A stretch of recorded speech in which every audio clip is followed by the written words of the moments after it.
لأ، ما تقولش. أوبا! وأخيرًا، أخيرًا، أخيرًا أقدر أقول لك إن إحنا وصلنا للtarget الأولاني بتاعنا، وإن إحنا وصلنا ل10.000 سبسكرايبر حقيقيين. السلام عليكم ورحمة الله وبركاته، إزيكم عاملين إيه؟ يا رب تكونوا بخير. أهلًا وسهلًا بكم وبكل أخ وأخت شاركوا معانا في القناة ديّة لحد ما وصلنا فعليًا للرقم اللي أنتم سمعتوه ده، 10.000 سبسكرايبر. ولسه قدامنا مشوار طويل جدًا على ال100K، بس بإذن الله، بإذن الله نوصلوا لهم سوا. مش عارف أقول لكم إيه والّا إيه بصراحة، بس أنا عايز أشكركم على الكومنتات، وعايز أشكركم على الدعم اللي بيحصل، سواء كانت عن طريق stories، سواء كانت عن طريق posts بتنزل، سواء عن طريق mention. بجد والله العظيم بجد أنتم في قلبي، في قلبي حرفيًا، plus كمان الcomments اللي بتيجي على اليوتيوب channel اللي أنا باقراهم كلّهم، بجد والله حاجة كده عظيمة. وعلى فكرة بالمناسبة، أي حد ساب comment الفيديو اللي فات، والله يعني أنا عايز أقول لك أنا باحبك، يعني سواء كان أخ أو أخت، يعني ربنا يخليكم ليّا ويديمكم، وبإذن الله، بإذن الله انتظروا الكثير والكثير في القناة ديّة في الفترات اللي جاية. وخلّيني ما أطوّلش عليكم أكتر من كده، لو لسه ما عملتش subscribe انزل اعمل subscribe وفعّل زر الجرس، وخلّينا نوصل 100,000 سبسكرايبر قريب، وادعمني بلايك وكومنت، واهم حاجه الكومنت ده، وباركوا لي في الكومنتات على ال10 كي، لان انا بجد والله بجد مجهود كبير اتبذل، كنت مستني اكتر، وباذن الله هنوصلوا لاكتر واكتر، ونوصلوا لمشوار ال100,000 سبسكرايبر سوا. فانا مش عايز اكتر من ان انت هتعمل سبسكرايب وكومنت وتركز معايا جدا، وفنجان القهوه التمام، ويلا بينا يا ايها الفنان.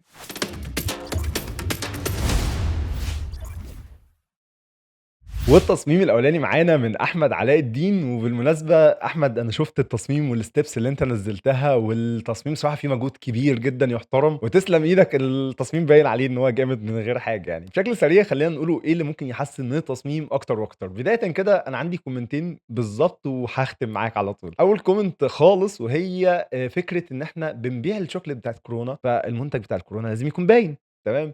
فعلى العكس أنت اهتميت أكتر بالvisual، واهتميت أكتر بالmanipulation اللي أنت عملته في التصميم، ودي حاجة تُحترم والله، إن أنت بتحاول تطلّع أحسن ما عندك وتطوّر أكتر وأكتر. لكن هنا أنا محتاج إن أنا أبيع منتج، محتاج إن أنا مش أبيّن إمكانيات على قد ما عايز أوظّف إمكانيات إن أنا أقدر أبيع المنتج اللي قدّامي ده. فالمنتج ده لازم حرفيًا أولًا ما يكونش ملعوب فيه كتير، لإن الإضاءات اللي عليه اللي أنت ضايفها كتيرة جدًا زي ما إحنا شايفين قدّامنا، plus النقطة التانية إن هو مقطوع نُص الباكو مش موجود، يعني أنا شايف بس اللي فوق، طب بالنسبة لبقية الباكو من تحت مش ظاهر، وده غلط. فكان الأحسن بالنسبة لي والأولى بالنسبة لي إن هو يكون أصلًا هو المركز على الكرسي مثلًا على سبيل المثال، كان هيكون أفضل بكتير. النقطة التانية وخلّيني أختم بيها سريعًا كده، وهي أنت حاولت تتحدى نفسك وحاولت تعمل اللي تقدر عليه، بس ده بييجي عليك بالسلب. كل ما بتزوّد أكتر، كل ما بتتعب أكتر، وكل ما أخطائك بتزيد أكتر. طيب فين الأخطاء يا أبو حميد؟ التصميم جامد، هو جامد جدًا وتسلم إيدك حرفيًا والله عليه.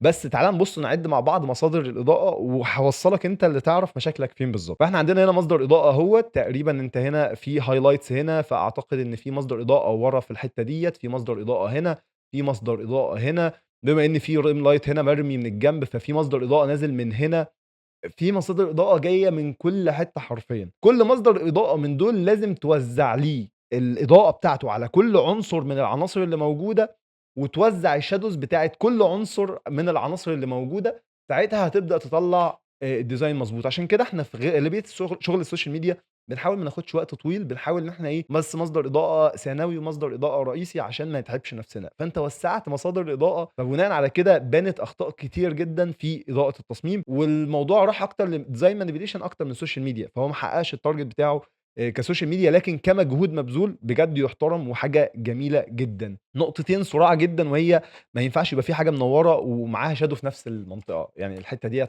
مرفوضة جدًا. كنت نبّهت في الbrief إن أنت تجيب امرأة محتشمة، مش الحاجات اللي موجودة، وخلّينا ما نعملش focus عليها في التصميم بتاعنا. نقطة أخيرة خالص نختم بيها، وهي إن اللوجو أسود جامد بالنسبة إن هو طالع أصلًا من يافطة منيرة أو منوّرة، فكان الأفضل إن إحنا نقلل شوية الشفافية بتاعة اللوجو، أو إن إحنا ندّي له tone شوية من الlights عشان تبان إن في lights ضاربة فيه، وإن هو لاسع أو منوّر، فاهمني؟ ما يكونش بس مجرد لوجو محطوط في تصميم، لكن in total التصميم بتاعك لذيذ. كان ممكن بس نخلّي اللوجو هنا عشان نحافظ على الsymmetrical balance اللي حاصلة في التصميم. بس بجد والله حرفيًا التصميم تحفة، وتسلم إيدك يا صديقي. والتصميم اللي بعد كده معانا من زياد عبد الباسط. وزياد هنا عمل لنا تصميم رايق جدًا من حيث الشكل، من حيث الألوان، عرف يوظّف الAI بشكل جميل جدًا. خلّينا بشكل سريع نقوله إيه اللي ممكن يحسّن من التصميم أكتر وأكتر، وخلّيني أقول لك على حاجتين منهم حاجة معظم الناس يعني خلّينا نقول الأغلبية وقعوا فيها وللأسف يعني هي حاجة غلط جدًا. وخلّينا نبدأ بيها وأول حاجة هي فكرة الdarkness. إحنا بنتكلّم هنا في فكرة إن السعادة اختيار، فإحنا رايحين لفكرة سعادة، بهجة، ألوان مبهجة، إضاءات نفسها منوّرة وفاتحة، كل ده كان هيفرق معايا جدًا، جدًا في التصميم بتاعي. لكن على العكس تمامًا زي ما إحنا شايفين الدنيا dark أوي، أوي، أوي بشكل كبير وبشكل مسوِد كمان رايح أكتر للسواد. والنقطة التانية اللي أنا برضه عندي فيها مشكلة معاك يا زياد وهي فكرة الحدية. إحنا بنتكلّم في chocolate ونعومة وكيرفات بقى وبتاع. أنت برضه رُحت عملت كيرفات بس حادة جدًا، جدًا، جدًا توجع العين، فاهمني؟ لكن إحنا بنبقى عايزين حاجة أكتر تكون curve ممسوحة، ناعمة، الدنيا تكون فيها لذيذة، مش رايحة برضه إيه، للحاجات المدببة اللي موجودة في الbackground وما إلى ذلك. كانت حرفيًا، حرفيًا التصميم هيبقى في حتّة تانية لو كنا ضبّطناها. مش هاقول لك أكتر من كده غير بس إن أنت مع تضبيط الحاجات ديّة هتفرق معاك في إن أنت مثلًا تضيف أي text هنا من الdata بتاعتهم زي الرقم الضريبي، زي مثلًا أرقام التليفونات، أي حاجة من الpage عندهم. حاولوا كل الناس اللي بتيجي تشارك معانا في تحديات استشارة التصميمات إن هم يروحوا يبُصّوا على الpage قبل ما يشتغلوا، هتفرق معاهم جدًا، جدًا، جدًا. وحقيقي التصميم بتاعك شكله حلو جدًا، جدًا يا زياد، وبالتوفيق ليك في التحديات اللي جاية. والتصميم اللي بعد كده معانا من محمد نبيه. ومحمد هنا بصراحة يعني التصميم جامد بصراحة يا محمد، تسلم إيدك حلو. بس في مشكلة صغننة خالص إن هو مش بيشد. طب يعني أحمد التصميم شكله حلو، أنت لسه قايل وأنت اللي بتقول على الحاجات اللي هي بتخش ديّة الfocus على المنتج وعامل leading lines حلوة أوي وألوان وبتاع والtarget audience اللي أنت عاملهم هنا جامدين اللي إحنا اتكلمنا عنهم الراجل والست والcouples والأطفال. بُص يا محمد والله عاش، تصميم حلو أوي. خلّينا بس بشكل سريع نتكلّم في إيه اللي ممكن يخلّي التصميم ده أحسن ويشد فعلًا. بدايةً كده الleading lines اللي أنت ضايفهم هنا في الbackground هم لُذاذ وحلوين جدًا وعاطين لي focus. بس أنت هنا شغّال realistic جامد، هنا شغّال vector جامد. طَب يعني أنت دامج ما بين حاجتين مش متماشيين مع بعض، عشان كده مش مُريحين للعين. أيوه، يعني أنت عايز يا أبو حميد من الآخر يعني هاتها على طول، إن أنت تضيف مثلًا top view من ترابيزة، عليها الطبق، عليها المنتجات اللي أنت ضايفها بشكل حلو جدًا، عليها الأيادي ديّة وهنتكلموا عنها سِنّة دلوقتي، كانت هتفرق معايا جدًا، جدًا في التصميم. واكتب الtypo بتاعك هنا بشكل حلو وخلاص، ريّح نفسك خالص. طيب إيه الحاجة بقى اللي أنا كنت عايز أكلمك عليها هنا؟ طالما في إضاءة نازلة من هنا، فالمفروض في shadow هنا، ده already حاصل، بس كمان المفروض يبقى في shadow هنا. رمية الإضاءة عاطية shadow على الأرضية، فأنت ما عملتش أصلًا أي shadow هنا تحت الطبق مثلًا ولا تحت ده ولا هنا ولا هنا ولا ورا الإيد. مع وجود ترابيزة top view هتفرق بقى معاك حتّة إيه، رمية الshadow دي هتضبط معاك فكرة رمية الshadow. في إضاءة نازلة من الجنب ده، يعني أنا دي لاحظتها من خلال إيه، يعني تحليلي بالعين كده الإيد أو إضاءة الإيد نفسها. فبناءً على ده المفروض تدّيني إضاءات برضه على المنتج من هنا ومن هنا، ما تكونش سودا زي ما مثلًا أنت سِبتها زي ما هي هنا سودا. لأ، محتاجين إنها تتضبّط. آخر حاجة خالص وهتاخدها نصيحة منّي، إن أنت تزوّد الtextures بتاعة الإيد عشان تبان إنها طبيعية، لإن أنا عارف إن أنت عاملها بالAI. فممكن إن إحنا نضيفه textures، إن إحنا مثلًا نعمل duplication ونزوّد الhigh pass ونبدأ ندّي لها مثلًا linear dodge add مثلًا أو على حسب اللي هيكون مناسب معاك هنا إيه، وتخفِّف بقى بالfill وتتعايش وما ذلك. في طُرق كتير جدًا لتزويد الsharpness، فلو زوّدتها هتحسّسني إنها إيد طبيعية، لإن الtextures هتبان، مش هتبان إن هي ممسوحة زي ما إحنا شايفين قدّامنا هنا. لكن in total بجد التصميم ألوانه حلوة وشكله جميل جدًا وتسلم إيدك يا صديقي. والتصميم اللي بعد كده معانا من ياسمين البدري. وياسمين هنا جابت لك المنتج بشكل واضح في نُص التصميم، وطيّرت شوية chocolate كده من الجنب بشكل حلو أوي، أوي، أوي، مع إضاءة خلفية تدّي لك وضوح أكتر للمنتج أو contrast أكتر للمنتج. خلّينا بشكل سريع يا ياسمين نقول لك التصميم جامد، بس إيه اللي ممكن يحسّن ويطوّر من التصميم أكتر وأكتر؟ بدايةً كده الtarget audience عندنا عرب، مصريين وعرب بشكل عام. ففكرة إن إحنا نقوله happiness is a choice it not important and not right in the same يا time جدع يعني. والله من زمان اقول يا رب ده انجليزي دي يا مرسي. لأ، إحنا محتاجين إن إحنا نتكلم عربي. أنتِ بتكلمي حد عربي، فما ينفعش نروح مثلًا للأجنبي نكلمه عربي، صح؟ يعني ما نروحش مثلًا لواحد يقول لي hello نقول له وعليكم السلام ورحمة الله وبركاته، هو مش هيفهم يعني إيه أصلًا وعليكم السلام ورحمة الله. فمحتاجين إن إحنا نكون واضحين أكتر في إن إحنا نكتب عربي مش English. دي في المقام الأول. النقطة التانية خالص اللي إحنا اتكلمنا فيها من شوية، فكرة الdarkness اللي موجودة في الbackground. إحنا محتاجين نفتّح، نخلّي ألوان تكون زاهية أكتر من كده، علشان تكون تدل على المعنى بتاع الhappiness is a choice أو السعادة اختيار. النقطة التانية إن الbackground نفسها تكون فيها textures من الخلفية، عشان ما تحسيش إن التصميم نفسه فاضي. عجبني أوي الchocolates الطايرة ديّة شكلها حلو أوي، تسلم إيدِك بجد، عاش عليكِ، عرفتِ تضبطيها بشكل حلو. والنقطة الأخيرة خالص وهي إن إحنا نخش جوّه الmargin بتاعتنا أو مساحات الأمان بتاعتنا. قُلنا في التصميمات اللي هي كده اتكلمنا فيها في الحلقة اللي فاتت، قُلنا خلّوها 60 بيكسل هتضبط معانا جدًا، لكن in total التصميم بتاعِك لذيذ، تسلم إيدِك يا ياسمين. والتصميم اللي بعد كده معانا من عبد الرحمن طارق، وعبد الرحمن هنا جاب لك الtarget audience في وشّك، قال لك صباح الفل بقى، السعادة اختيار. جاب لك طفل مبسوط جدًا بالchocolate بتاعة كورونا وباصص للكاميرا بشكل حلو أوي كده وهادي، إضاءات ناعمة، إضاءات بيضا فاتحة كده ما فيش dark. نفس النظام جاب لك كمان في الbackground حتّة كده شغل ناس جامدة دي.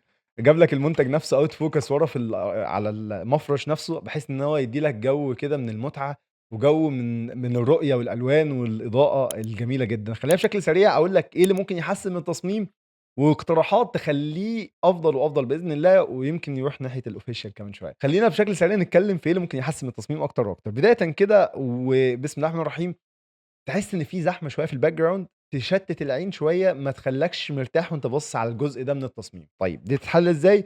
إن أنت تشيل الحاجات اللي ما لهاش لازمة في الحيطة اللي هنا ديّة مثلًا، تنضّف الحيطة أو تجيب حيطة تانية فاضية تركّبها مكانها، تشيل كل التفاصيل اللي ما لهاش لازمة في الخلفية. النقطة التانية، عجبني إن أنت حاطط حاجات في الtext كده بشكل حلو هنا في التصميم، نفس النظام من هنا في التصميم، لكن الأساس بتاعها مش باين، لإن الbackground فاتحة وهي فاتحة فمش باينة. الfont كان عندك أحسن من كده. الشادوهات هنا مش واقعية شوية، ما فيش shadow أسود في المقام الأول، plus إن الحتّة دي منوّرة وفي shadow جنبها، فبرضه محتاجة إنها تندمج بشكل أفضل من كده. الshadow بياخد من نفس لون السطح اللي هو نازل عليه، فهنا هيكون رايح أكتر. بُص حتى الshadow بتاع المكان نفسه هتلاقيه إيه، مزرق مش أسود، ده أسود، ده مزرق، فنركّز في تفاصيل زي كده. الإضاءة هنا لاسعة على الإيد، هنا dark أوي والبتاعة منوّرة برضه، الدنيا مش ماشية مع بعضها، محتاجين نركّز في التفاصيل الصغيرة ديّة.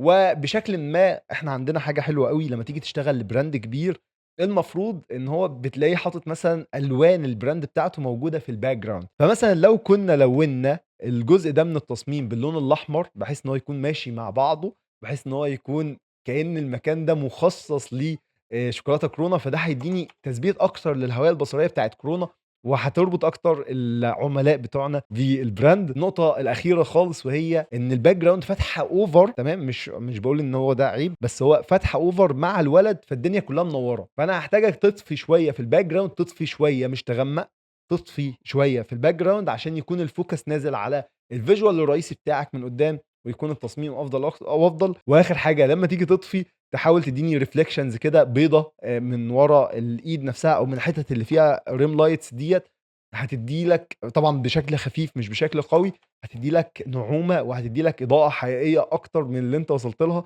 لكن التصميم in total لذيذ جدًا يا صديقي، والتوفيق ليك في التحديات اللي جاية. والتصميم اللي بعد كده معانا من نورهان عبد الله، ونورهان هنا بصراحة أنا أحب أحييكِ على تصميم لذيذ، بس في حاجات مهم جدًا إن إحنا نتكلم فيها وإن إحنا ناخد بالنا منها. وأول حاجة معانا وهي إن إحنا ما ينفعش نلعب على شكل المنتج خالص، المنتج لازم يكون زي ما هو. ممكن ندمجه بشوية إضاءات بسيطة، حاجات زي كده، لكن ما ينفعش إن أنا أدّي له تون غير التون بتاعه، لإن هو المفروض المنتج لونه أحمر مش مخضر بالشكل اللي إحنا شايفينه قدّامنا ده، فدي مشكلة في حد ذاتها. و فكرة التصميم هي بتتكلم في بوكس السعادة تمام، بعد كده كاتبة السعادة اختيار. فهنا أنا كان عندي اقتراح أحسن، إن أنتِ تاخدي راحتِك هنا في كلمة بوكس وتحتيها السعادة، وتيجي مطلّعة مثلًا بما إن دي هدية بقى وكده وبوكس السعادة وبتاع، فممكن تنزّلي كارت من هنا كده تكتبي عليه السعادة اختيار. فكانت هتكون إيه، حاجة كده official أوي، حاجة كده شكلها لذيذ. حلو أوي إن أنتِ جايبة الbackground باللون الأحمر بالidentity بتاعتهم والدنيا جميلة جدًا، بس هنتكلم معاكِ في حتة توزيعة العناصر اللي موجودة أو البندق اللي موجود، بما إن هي لو هي بالبندق عشان أنا ما أعرفش صراحةً، فكان الأفضل إن هي بدل ما تتحط بالشكل اللي قدامي ده، إن هي أستخدمها عشان تدّيني عمق أكتر في التصميم. فبما إننا أصلًا استخدمناهم في التصميم، فنحط مثلًا واحدة هنا، واحدة هنا، وواحدة هنا، بحيث إنها تدّيني مثلًا دي قريبة ثم ديّة ثم ديّة، فتدّيني depth في التصميم وتدّيني عمق أكتر وأكتر. لكن بجد حرفيًا التصميم جميل. حاولي بس تهتمي برضه بقص الحاجة بتاعتِك، فمثلًا ديّة في حتت زيادة ظاهرة من التصميم المفروض تتشال. طبعًا ما نلعبش في المنتج تاني. وأنت التصميم بتاعك لذيذ يا نهران، والتوفيق ليك في التحديات اللي جاية. والتصميم اللي بعد كده معانا من زياد محمد، والجمال والدلال اللي إحنا شايفينه ده، وفكرة إن أنت تستخدم الAI في شغلك دي حتّة مش عيب ومش وحشة، لكن بجد زياد وظّفها لنا هنا بشكل جميل جدًا، وهي إن هو جاب لك قال لك إيه، السعادة اختيار، فإحنا هنخلّيك تروح للسعادة عن طريق إن أنت أصلًا أنت هتاكل الشوكولاتاية وهتخش بقى عالم السعادة كلّه اللي ورا بشكل cute كده وجميل، تحس من عالم ديزني والجو ده. فبجد عاش عليك يا زياد. خلّينا بشكل سريع نقوله إيه اللي ممكن يحسّن من التصميم أكتر وأكتر. بدايةً كده خلّيني نقول لك إن لمّا بنيجي نشتغل على حاجة بنبدأ نخلّيها ماشية مع بعضها، فالإضاءات اللي نازلة هنا حادة جدًا، جدًا، جدًا، ولو جينا نبُص على الإضاءات اللي نازلة هنا هتلاقيها هي مش حادة، أنت تحسّها حادة، بس لأ، عشان الشمس في وقت شروق فالإضاءات نفسها بُص هتلاقيها ناعمة، بُص متنعّمة إزاي، لكن مش هتلاقيها حادة بالشكل القوي اللي أنت ضايفه على المنتج والrim light القوي اللي أنت حاطّه في كل حتّة من هنا. فكنا محتاجين إن إحنا نوظّفها بحيث إن إحنا نبعد شوية عن الحدية اللي حاصلة في الإضاءة، والrim light القوي اللي حاصل في الإيد برضه كذلك. طبعًا إحنا الإضاءات بقى هنا كده هتختلف معانا شوية. النقطة اللي بعد كده وهي فكرة أنا عارف إن أنت حطيت دي هنا عشان توزن التصميم، من غيرها لو شِلناها هتلاقي في كتلة هنا فاضية، بس بما إنك دخلت عالم الAI ودخلت ومشيت الدنيا دي كلّها، كان ممكن من الأفضل إن إحنا نشيل ديّة أو إن أنت عايز تضيفها تخلّيها مثلًا إيه، يافطة هنا out focus مش أصل أنت هنا حاططها في مكان واخد العين أوي، فكان ممكن إن إحنا نضيفها مثلًا في الجزء ده من التصميم مثلًا ونكتب اللي إحنا عايزينه وبشكل مطفي زي ما مثلًا الbackground مطفية كده، فاللي هيبُص على التفاصيل الدقيقة آخر حاجة ممكن يقراها الكلام ده، فأنت ضفتها وفي نفس الوقت ما خدتش العين. مع ده بقى إن إحنا ناخد مثلًا المكان اللي ورا ده ننقله شوية أو نزحوحه يكون في الجزء ده ونكمّل الجزء ده مثلًا إيه بgenerative fill مثلًا على سبيل المثال. عجبني برضه أوي الleading lines اللي موجودة هنا على شوكولاتة كورونا، عملتها بشكل حلو جميل جدًا، جدًا، جدًا. أنت تصميم لذيذ. خلّينا برضه نقول لك إن أنت تخفِّف شوية من المساحات الكبيرة ديّة عشان كتلة الtext تبقى كتلة مثلًا حتّة قد كده في الآخر الfinal بتاعها، لكن هو لذيذ ماشي هي عريضة ما عنديش مشكلة فيها وكتلة واحدة، الأفضل إنها تكون أصغر شوية، كانت هتكون شكلها مدّي شوية أكتر للicon أو الlogo أو الكتلة الواحدة، كانت هتكون أحلى بكتير جدًا. اللون الأحمر برضه كان ممكن تطفيه شوية أو تقلل شوية الsaturation منه، كان هيكون لذيذ جدًا، لكن in total التصميم لذيذ والتوفيق ليك وتسلم إيدك يا صديقي. ونختم بآخر تصميم معانا من عبد العزيز حسن، وهنا عبد العزيز جاب لك المنتج والشوكولاتة لافة حواليه على ترابيزة من ألوان البراند مع الbackground من ألوان البراند، وعامل لك contrast ما بين الترابيزة والbackground بشكل حلو أوي بالsaturation، تلاقي دي saturated شوية وديّة دي أعلى في الsaturation أكتر، مع شوكولاتات في يا بجد حرفيًا تسلم إيدك يا عبد العزيز. خلّينا بشكل سريع نقوله إيه اللي ممكن يحسّن من التصميم أكتر وأكتر، وهادّيك نصيحة في الآخر حرفيًا هتفرق معاك جدًا. بدايةً كده وبسم الله الرحمن الرحيم، الbackground أو الlights باين أوي إن هي جاية من الbackground، ما فيش lights جانبية مثلًا أو أمامية. في نفس الوقت الترابيزة نفسها منوّرة، وفي نفس الوقت في إضاءات نازلة من الجناب على الترابيزة. في نفس الوقت المنتج نفسه باين ما فيش أي shadows ولا highlights ولا أي حاجة عليه، هو كلّه باين من قدّام مع بعض الrim lights اللي إحنا هنتكلم عليها كمان شوية برضه. الtotal بتاعنا حدد مصدر إضاءتك جاي منين، رايح فين، ارمي شادوهات عكس المصدر، الدنيا هتضبط معاك. فهنا مثلًا محتاج إن إحنا نحدد الlights اللي نازلة عليه رايحة لفين، فمثلًا هنا في نور جاي من فوق، فهنعتمد إن الhighlights جاية من فوق مش من ورا، فهترفع الhighlights لفوق، فكانت هتضبط معاك حاجات كتير جدًا، بالإضافة لsoft lights من الجناب كده soft تكون أخف بكتير من الإضاءة الأساسية اللي هي جاية من فوق، بناءً على ده تفتح بقى في الشوكولاتات من فوق. فأنت كده هتبني الvisual بتاعك من الأول وهتوزّع إضاءاتك بشكل سريع، فاهتم جدًا يا عبد العزيز والنصيحة ديّة direct ليك أنت كشخصك، اهتم جدًا بإن أنت تطوّر من نفسك أكتر وأكتر في الإضاءات، بناءً أصلًا على إن السطح ده منوّر جامد كده، فالإضاءة جاية من فوق مثلًا على سبيل المثال، وفي إضاءة جاية من ورا، فالإضاءة ديّة هتبقى أخف بالنسبة للshadow اللي نازل هنا، فالshadow مش هيكون بالقوة اللي إحنا شايفينها قدّامنا ديّة، بالعكس هيكون خفيف جدًا ما كانش مش موجود أصلًا خالص حرفيًا. أنت اهتميت برضه إن أنت تدّي بعض الreflections برّه، بس كانت قوية بزيادة، مع إن أنت عاطي blend mode تقريبًا linear dodge أو حاجة زي كده، عاطط لك لسعة في المنتج، وده مش أحسن حاجة بالنسبة لنا، فاهتم إن أنت تضبّط حاجة زي كده، لكن حرفيًا in total التصميم بتاعك لذيذ وتسلم إيدك يا عبد العزيز. ونيجي للحظة اللي الناس كلّها بتبقى مستنياها، يا ترى مين اللي كسب في تحدي النهارده، ويا ترى كسب ليه برضه؟ في البداية كده حابب أقول لك يعني سريعًا إن اللي كسبوا النهارده أو top 2 بتوعنا النهارده هم الاتنين اللي عرفوا يوظّفوا الإضاءات صح، هما الاتنين اللي عرفوا يروحوا للديزاينات الفاتحة والديزاينات اللي فيها بهجة فعلًا عشان يعبّروا عن إن السعادة اختيار. فخلّيني قبل ما أقول لك مين اللي كسبوا معانا، إن أنا أفكّرك إنك ما تنساش تنزل تعمل سبسكرايب وتفعّل زر الجرس وتدعمني بلايك وكومنت، اكتب كومنت ولو يعني بإيموجي، بُص اعمل أي كومنت عشان الحلقة تطلع أكتر وأكتر، وعشان نتشجّع لإن الفترة الجاية غالبًا إن شاء الله هنرجّع الفيديو اللي في نُص الأسبوع ونكمّل بلاي ليست خطوات التصميم اللي إحنا وقّفناها مؤقتًا ديّة، وحرفيًا الحلقة الجاية هتكون عظمة في البلاي ليست دي، بجد حرفيًا الحلقة جاهزة ناقص بس إنها تتصور وهتكون جمدان. وخلّيني ما اطوّلش عليك أكتر من كده وأقول لك مين اللي كسب معانا في حلقة النهارده، الحلقة رقم 10 من السيزون التاني من استشارة تصميمات. واللي كسب معانا النهارده بالمركز التالت شخص عمل لنا تصميم حلو جدًا، جاب لك المنتج بتاعنا بشكل رئيسي في التصميم، والtarget audience اللي اتذكروا كلّهم رايحين ياخدوا المنتج عشان يقول لك إن السعادة اختيار، وإن هم اختاروا سعادتهم باختيارهم لشوكولاتة كورونا. بجد حرفيًا تسلم إيدك يا صديقي، ويفوز معانا بالمركز التالت محمد نبيه. ألف مليون مبروك يا صديقي. بجد التصميم بتاعك تحفة جدًا، جدًا، جدًا. ناقصه بس شوية الحبشتكنات اللي إحنا اتكلمنا عنها وهيكون أفضل وأفضل بإذن الله، ومستني منك تحدياتك وإبداعاتك في التحديات اللي جاية إن شاء الله. ونيجي للمركز التاني والشخص اللي بينافس على الأول، بس بتكون في اختلافات بسيطة ما بينهم والاتنين يستاهلوا حرفيًا المركز الأول. والشخص معانا النهارده اللي كسب بالمركز التاني حرفيًا عمل لنا تصميم جامد، يشد أولًا من حيث الإضاءة، ضبط جدًا فكرة النعومة والإضاءات العالية والhappiness اللي موجودة عند الtarget audience بتوعنا، وطبعًا لو أنت شُفت الحلقة خلاص أنت عرفت هو مين. ويفوز معانا بالمركز التاني عبد الرحمن طارق. ألف مليون مبروك يا صديقي، بجد تستحق مركز أول كمان، وحقيقي التصميم بتاعك تحفة جدًا، جدًا، جدًا، وبالتوفيق ليك في التحديات اللي جاية. ونيجي للمركز الأول والشخص اللي قفّل تحدي النهارده وقال لك الحلقة رقم 10 من السيزون التاني من استشارة تصميمات أنا اللي أخدتها وقفّلتها، وكسبت على المصممين كلّهم اللي اتحدوا معانا النهارده.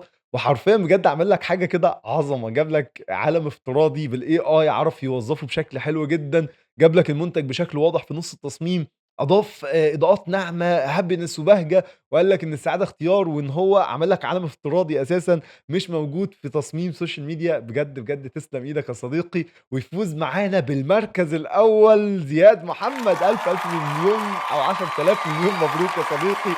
بجد تسلم إيدك على التصميم الجميل ده، أبدعت فيه وعرفت توظّف فيه إمكانياتك بشكل حلو، ومستني منك إبداعاتك أكتر وأكتر، وإن أنت تحافظ على المركز الأول إن شاء الله. بس كده يا صديقي وصلنا لنهاية الحلقة، لو لسه ما عملتش سبسكرايب انزل اعمل سبسكرايب وفعل زر الجرس وادعمني بلايك وكومنت زي ما اتفقنا. ولو تصميمك ما طلعش في الحلقة بتاعة النهارده في التوب 8 فممكن تكون من التوب 20 اللي هتلاقيهم على الفيسبوك، واللي هاسيب لك إن شاء الله اللينك بتاع البوست موجود تحت في الكومنتس، تقدر تروح تشوفه وتشوف أنت منهم والّا لأ. ولو مش منهم تقدر برضه، أو حتى لو منهم ما طلعتش في الحلقة، تقدر تدخل معايا على سيرفر ديسكورد هتلاقيه تحت في الديسكريبشن، بحيث إن أنا أدخل معاك وأقول لك إيه اللي ممكن يطورك أكتر وأكتر، أو إيه المشاكل اللي منعتك إن أنت تدخل في حلقة النهارده أو في الحلقات بشكل عام، علشان تبدأ تتطور وتقدر تدخل وتنافس. يعني بسم الله ما شاء الله أنا ملاحظ إن في ناس كتير جدًا ما كانتش بتعرف تظهر، مع الدخول معايا على الديسكورد بدأت تعرف مشاكلهم فين، وبدأوا يتطوروا فعلًا، وإن هم يعرفوا يخشوا ينافسوا ويحافظوا كمان على وجودهم في الحلقات. فبجد شابوه ليكم وبالتوفيق ليكم جميعًا. أهم حاجة إن أنا فخور بيكم جدًا، 10,000 أخ وأخت موجودين معانا في القناة ديّة، وموجودين معانا في الcommunities بتاعتنا في كل حتة، سواء ديسكورد، سواء تليجرام، سواء تيك توك، سواء إنستجرام، سواء كانت واتساب، سواء كانت في كل الأماكن اللي ممكن تتخيلها. بجد مبسوط بيكم، ربنا يديمكم ليّا، وربنا يجعلكم كده إن شاء الله سبب في الإفادة، وإن شاء الله تستفادوا وتتطوروا أكتر وأكتر في خلال الفترات اللي جاية. لو لسه ما شُفتش القناة خُش اتفرّج عليها، هتستفاد جدًا، صدّقني حرفيًا حاجة كده هتعجبك جدًا. وبالتوفيق ليكم جميعًا، واشوفكم على خير الحلقة الجاية، وسلام.